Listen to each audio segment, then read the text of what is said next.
Hi, my name is Marc Mondor. I'm an architect. I'm a principal with Evolve Environment Architecture. We're a green building and sustainability consulting and design firm headquartered in Pittsburgh. We're at the U.S. Steel Tower. U.S. Steel Tower is large. It's still the 8th largest skyscraper in the country, even though it was built in 1970. At the time, one of the very largest buildings in the world. And it's got 2.6 million square feet of usable space, over 3 million square feet total. So this building is 64 stories and was built for U.S. Steel. Back in 1970, U.S. Steel was able to occupy about 55% of the square footage. That number has gone down over time.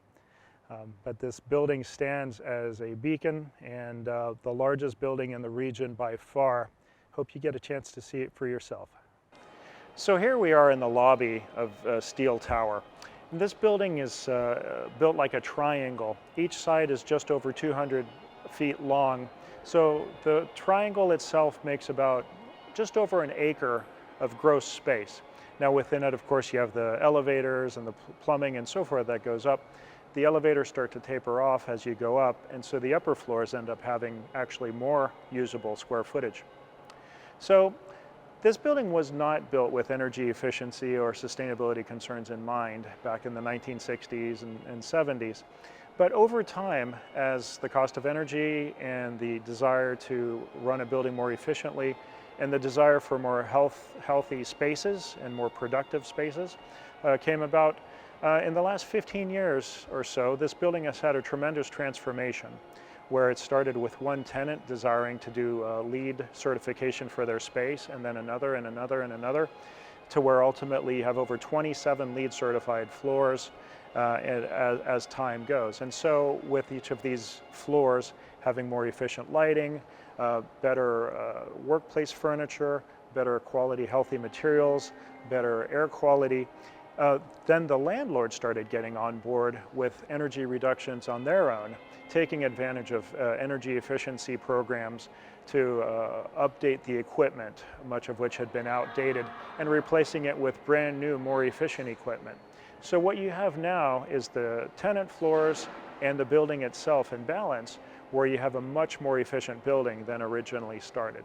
And so the nice thing about this building, it was very well built, state of the art in 1970, but in some ways it's like a Swiss watch in where it gets better and better over time. And improvements over the next years are going to allow this building to improve even more. Now this building is famous for its appearance, and it's made out of steel because it was built as headquarters for U.S. Steel. The big external columns on the outside are actually filled with water in case there's a fire, God forbid. That's a natural fire suppression system right there with water able to pour in. The other thing about Corten steel is it corrodes on the outside, not the inside. So that russet color that you see is actually rust, but it's carefully controlled so that it doesn't actually destroy the material, but actually keeps it on the outside.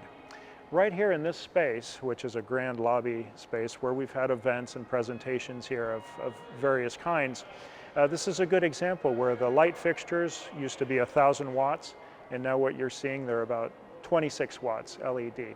Perfect example of a way to upgrade things. So as this building continues on, you've got this improvement that's steady of making things more appealing and more responsive to the demands of the modern and future office worker. And now we're on the 35th floor, about halfway up the building, at the Executive Conferencing Center. So this is a space that was, this floor was built as an amenity for the entire building to use if they like. So this is how skyscrapers are nowadays with regards to flexible seating, the ability to co-work and co-locate, the ability for flash meetings and breakout sessions, the ability to rent out a boardroom or have a speaker come in, or just the ability to huddle. And so for the entire building, this floor, and then there's a couple more floors underway that are also going to be ready in the next year or so. So this is the way that the 21st century workplace meets a veritable 1970 gem icon building like this. So right now we're on the 63rd floor, and this is where the HVAC systems are that heat and cool the building and keep the air flowing throughout.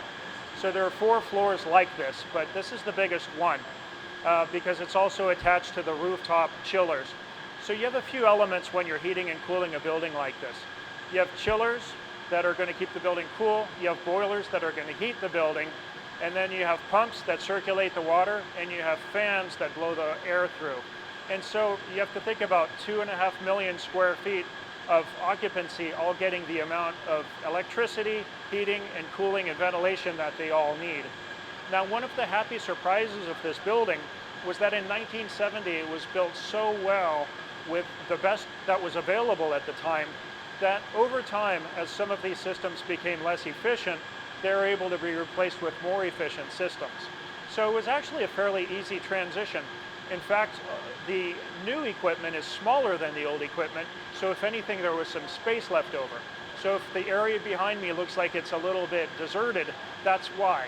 The new equipment takes a lot less room and it's a lot more efficient.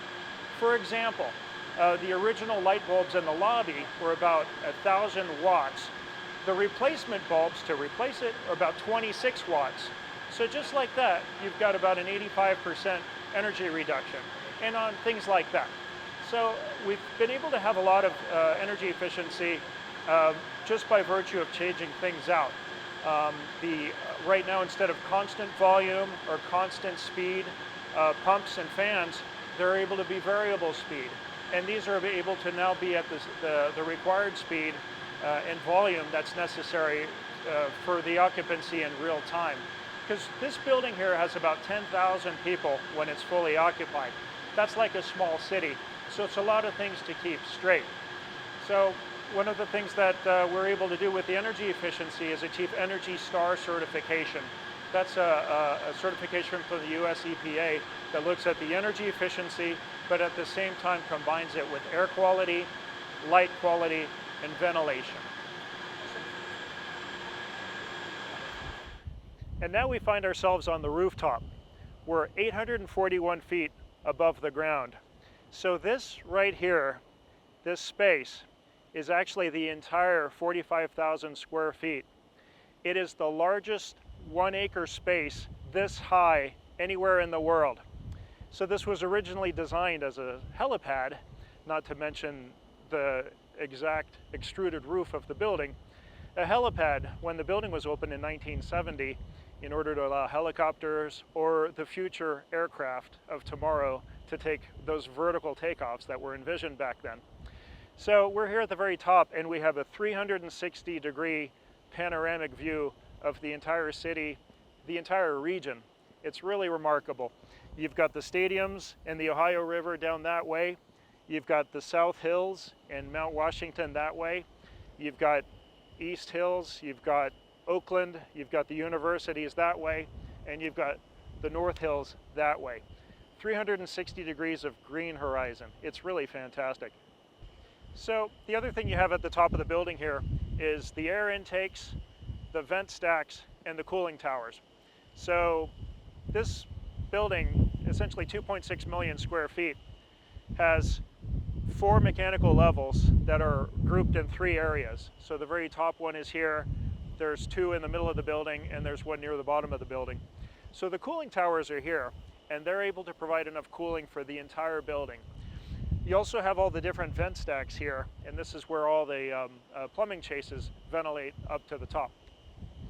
What you also have here, and I'm sure you've noticed by now, this white roof. This white roof helps reflect the heat that the building doesn't want. Otherwise, that heat makes the building have to air condition to get rid of the heat.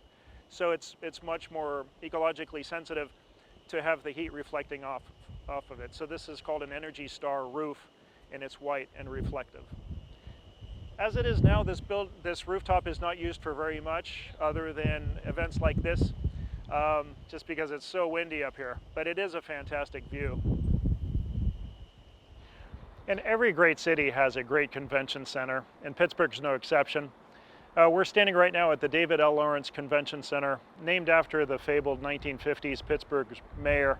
The story of this convention center starts back in about 1981 when the original David Lawrence Convention Center was built.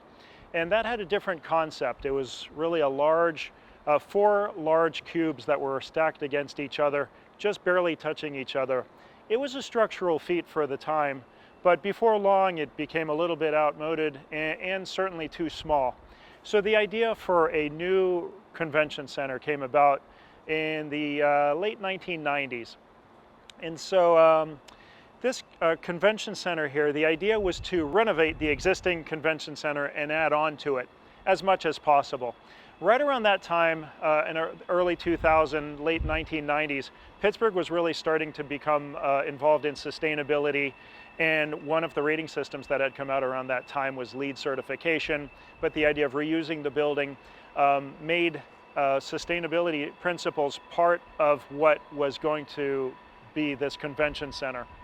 So this convention center, rather than a lot of other projects that were typically handed to a stable of architects for them to bid on to do the work, became instead a national competition.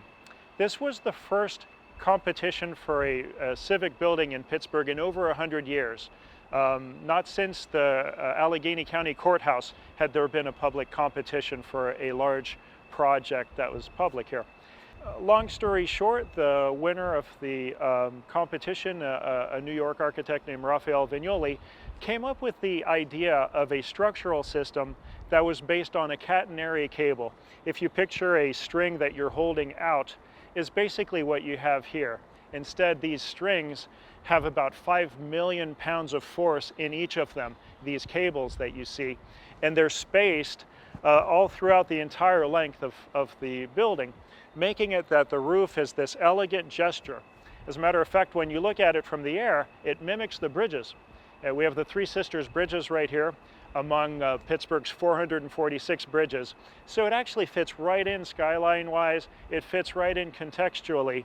And what you have is this swoop that makes it that the space that you're inside then doesn't have to have columns. Basically, by pulling this structure to the outsides, you have a free, wide open space. In this case, we have about 300,000 square feet of open expo space for the convention center. So this convention center was designed with these principles in mind. This broad swoop allowed for sunshine or daylight to come in. At the time, the conventional wisdom was to not have any daylight coming into a convention center, because the idea was to treat them like jewel boxes or casinos where you could keep the outside out and the inside in. Some of the sustainability principles at the time that were emerging, that are very commonplace now, was to let daylight come in and actually illuminate the spaces. It's healthier for the people and it saves energy anyway. So you have daylight to the south, and to the north you actually have the river, the Allegheny River. Beautiful viewing plazas where you're able to look out on the river. People inside coming out of the conferences or the sessions or the expo can look out on the river, but also that cool river air could come into the expo hall as well. So between the heating and the ventilation, you have a lot of ability for this convention center to not need to be artificially heated or cooled. So by having these passive systems, you're able to have something called daylight autonomy, where you can have lighting without having to use electricity, and you can have heating and cooling without having to use electricity as much as you might in a normal building. So in 2003, when this building opened to the public, it achieved LEED certification. LEED is Leadership in Energy and Environmental Design, is a green building rating system that gives points for the sustainability features that are employed in a building. Basically, the idea of saving energy, saving water, being light on the site, having good indoor environmental quality, daylighting, controllability of systems, low toxic finishes, and so forth. And the more things you do, the more points you get. Therefore, the higher the rating that you have between bronze at the time, silver, gold, or platinum. So this project achieved LEED Gold, which was a huge feat. It was the largest LEED certified building in the world for a few years after that. So this building really helped put Pittsburgh on the map with regards to sustainability as a forebear of Steel Tower or many of our other sustainability accolades that we've achieved since then.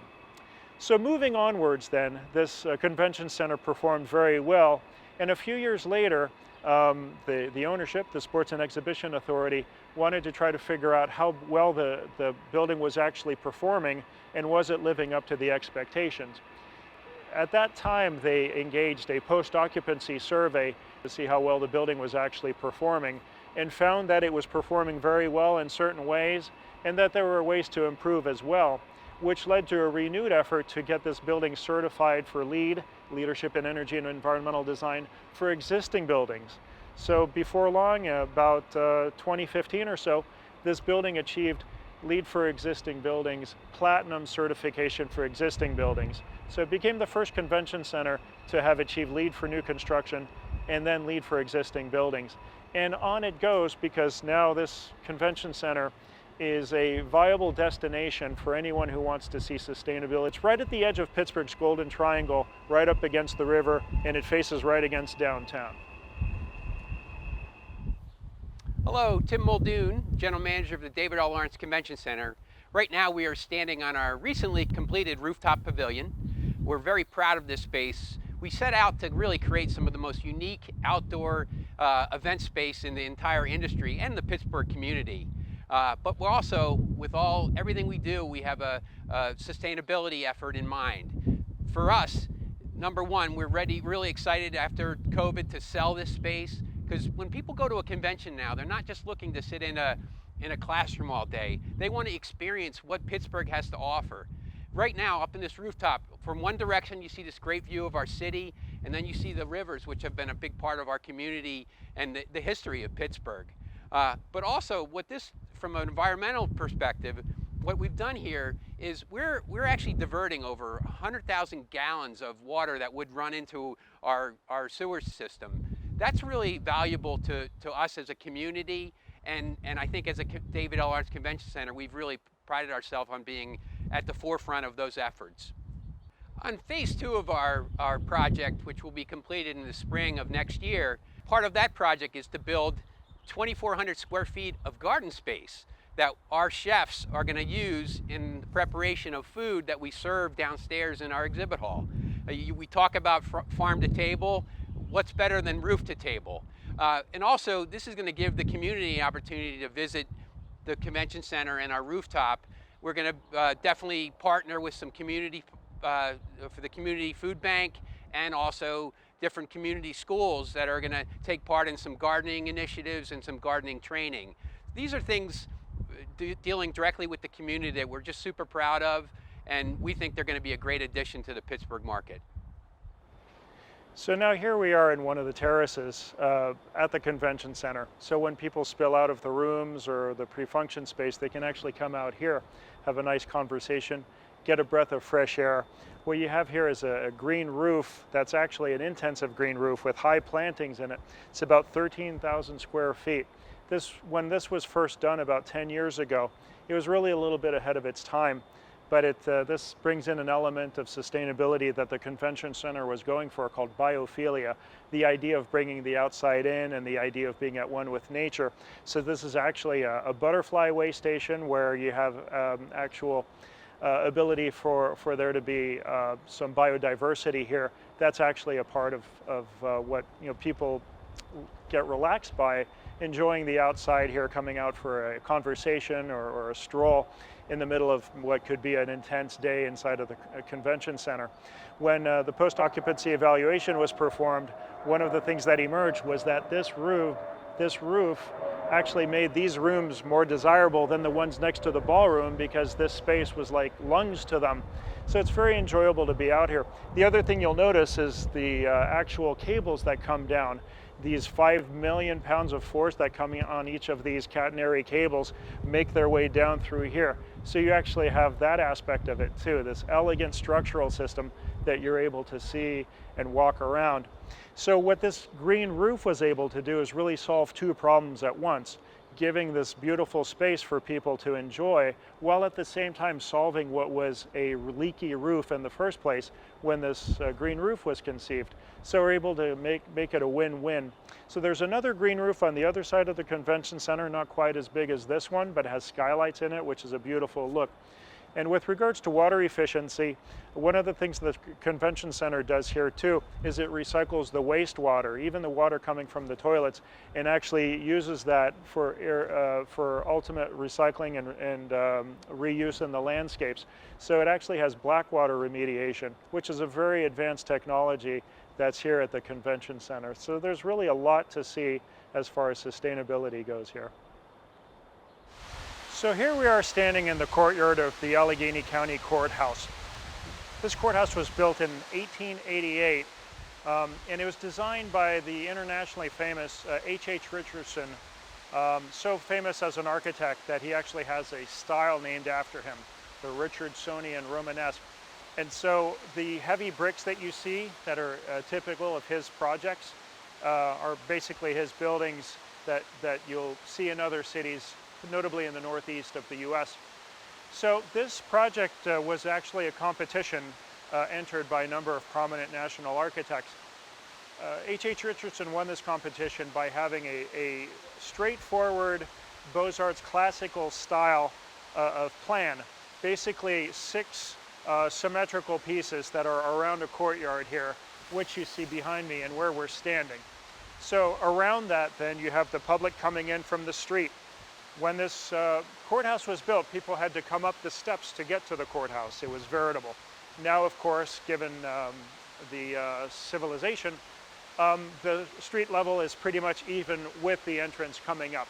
So you're able to come in and there's some grand murals inside, really lovely, but you see these Romanesque arches and this heavy stone.